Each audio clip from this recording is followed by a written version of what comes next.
घरों निकलिया सू बेसहारा हो के, बिल्कुल रोजगार की तलाश दे विच मैं निकलिया ते मेरी जेब दे विच 500 रुपया हा। जिस वेले मेरी जेब दे विच 500 रुपया हा ते मैं एक बस दे विच बह गया ते मैं बड़े लंबे सफर ते निकल पिया। 200 रुपया मैं किराया दे दिता, बाकी मेरे कोल 300 रुपया बचिया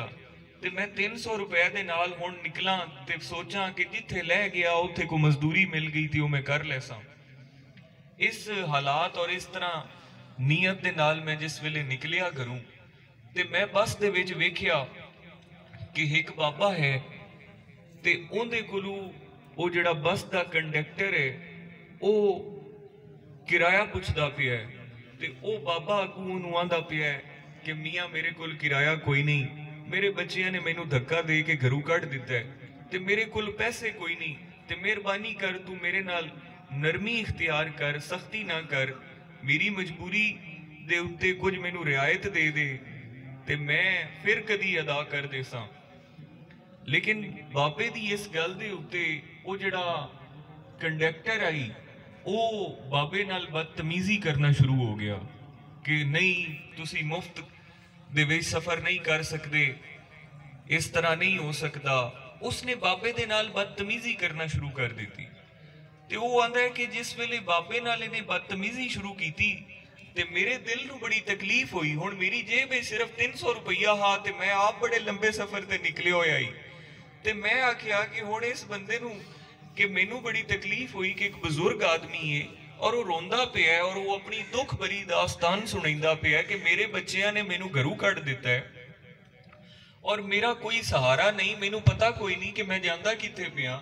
ते मैं एक बस दे विच सवार हो गया कि चलो जिथे जैसी उथों तक तो मैं पहुंच जासा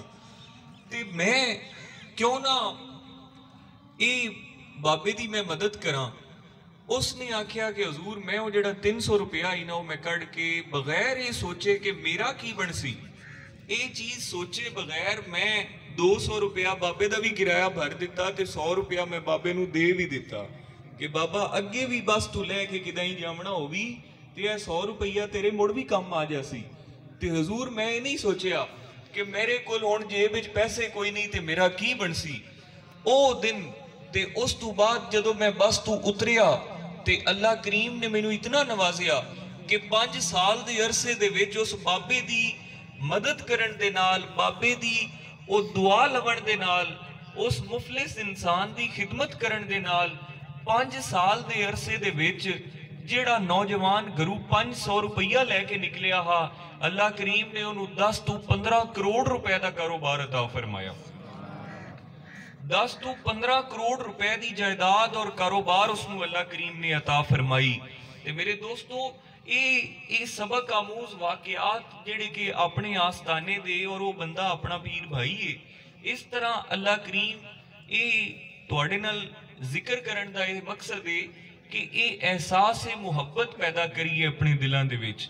ये एहसास पैदा करिए कि अगर असी किसी नाल अच्छा करने आए, किसी नाल मुहब्बत करने आए ते ओ अच्छाई अल्लाह करीम अगर कबूल फरमा लवे, अगर उस अच्छाई दे विच साडी नीयत खालिस होवे,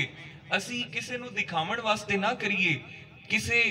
असी जाहिरी नमूदो नुमाइश वास्ते ना करिए, बजाए असी हर नेकी इस नीयत नाल करिए कि ये नेकी अल्लाह रब्बुल इज्जत दी रजा वास्ते करते पे हैं, ना कि किसी दुनियादार नू विखावण वास्ते करते पे हैं। ते ऐसी जिहड़ी इंसान दी जिहड़ी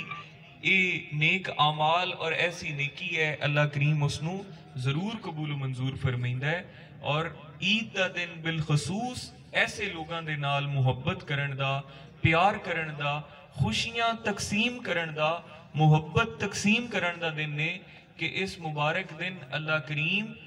सानू तौफीक अता फरमावे कि असी उन्हां नाल खुशियां वंडिए जिन्हां कोल तौफीक नहीं है। असी कल्ले आप ना मिठा खा जावीए, असी उन्हां नू भी खवावीए जिन्हां कोल नहीं है या जिहड़े घर नहीं पका सके, असी अपने घर दे विचों कुछ हिस्सा उन्हां नू भी देवीए। ते अल्लाह ताला सानू इस तरह दीन इस्लाम दे अहकामात दे मुताबिक आका सल्लल्लाहु अलैहि वसल्लम दी सुन्नत